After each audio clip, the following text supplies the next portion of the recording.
The lights, the cameras, the music added. The flashy concerts, conferences, celebrities, big six. A dash of cultural relevance, 3 cups of graceful quarts of prosperity, little twisting of scripture. Oh, and don't forget to eliminate anything that can cause conviction or make the masses uncomfortable. Got it? Until out of the oven comes a platter of ideologies and philosophies that look more like the doctrine of demons rather than the gospel of Jesus. How did we get here? When did our sermons become mere messages of prosperity with a sprinkle of Jesus? When did religion become a mere set of rituals to achieve our heart's desire? When did we start tolerating sin, abusing grace, using it as a crutch to support disobedient hearts who have not learned how to submit to Jesus' leadership? Don't you see? We have raised a generation of jellyback Christians who don't know the basic principles of the faith they claim to possess, understand the sacrifice this calling requires of them. This is why many Christians are quick to flee at the sight of adversity or recount their conviction because someone disagreed with them on Twitter. We even find ourselves arguing on matters the Bible clearly speaks on. Is homosexuality a sin or not? Are there many roads to God or not? Can I still have sex with my boyfriend and be saved or not? When will we start to realize that only the Bible has the final say in our conviction and our doctrine? Our doctrine cannot be shaped by mere opinion. Honestly, we ought to lament at the current state of the church, but before we point fingers, we must remember that this generation is only a product of our lackadaisical attitude towards proper theology and sound doctrine, and the lies we fed the masses under the guise of divine instruction, like how we teach our congregation that God is our servant whose sole mission is to attend to our wishes. And then we wonder why there's no commitment in the church and why people neglect his existence until they need his assistance. So when an exam comes their way or adversity shows their face, they'll start going to church and reading the word. They may even fast and stop sinning in the process, but after they have received the answers to their prayers, they go right back to ignoring his rules and regulations, or they choose to completely disregard his counsel and rely on their own intellect. And then, after achieving it in their own wisdom, they come up and say, well, I just want to thank God, please. What did God do for you? Why acknowledge him in public if you ignored him in private? The truth and sad reality is that God has been reduced to an accessory we can put on and off as we please, or a side hustle that we pick up when our 9 to 5 isn't doing enough for us. The worst part is that the consequences of our lackadaisical attitude extends far beyond the church, because the world is rotting in destruction and continues to head towards eternal damnation every day.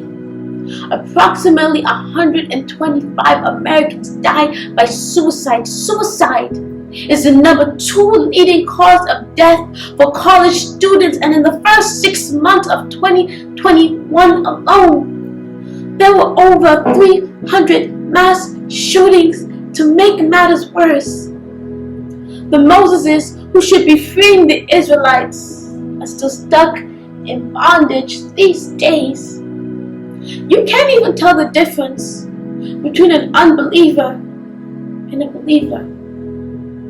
Tell me, where are the miracles, signs, and wonders? Are the works of Christ obsolete? When did our saltiness become tasteless? This is the problem of the 21st century. We have forgotten that the gospel is the power of God to salvation, so we have added so many additives, preservatives, and chemicals to Christ's messages that is lost its substance, and a void message is useless. So, if we really want to see the works of God in salvation, and the works of God in this generation, the healing, the signs, the wonders, and most importantly, the miracle of changed hearts who submit to Christ, we need to go back to the only message that saves. The gospel. No additives, no chemicals. It's time to go back to saving faith. Salvation by grace through faith alone. Because understand that salvation in Christianity is not a generational inheritance that your parents handed down to you during conception. Know that God will not allow you into heaven because your mom's a prayer warrior, you go to church, your dad's a pastor, or you're a good enough person. God will let you in, not because of you, but because of Jesus and everything He did on the cross. And it takes humility to know that you and all your striving will never be enough. Jesus' death is the only sacrifice that will suffice for God. It's time for us to go back to the doctrine which states that we are dead to sin. So as Christians, we do not make a practice of sinning under the protection of grace. Grace gives us the courage and the stamina to live out the life of Christ, not a license to continue in the sin He came to set us free from. It's time for us to go back to studying the Word for ourselves, day after day, night after night, giving heed to scriptures and prayer. Yes, pastors are necessary and teachers are so helpful, but the Christian call requires careful and personal devotion, or else you'll be susceptible to errors. Lastly, it's time for us to become martyrs. Are people who are ready to lay everything down, even our own lives, for Christ. A family who does not look to the world for their affirmation and validation, and a people who will continue to choose Christ when offered the pleasures of the world, for we cannot continue to have one foot in the world and one foot with Jesus. God calls for our complete devotion.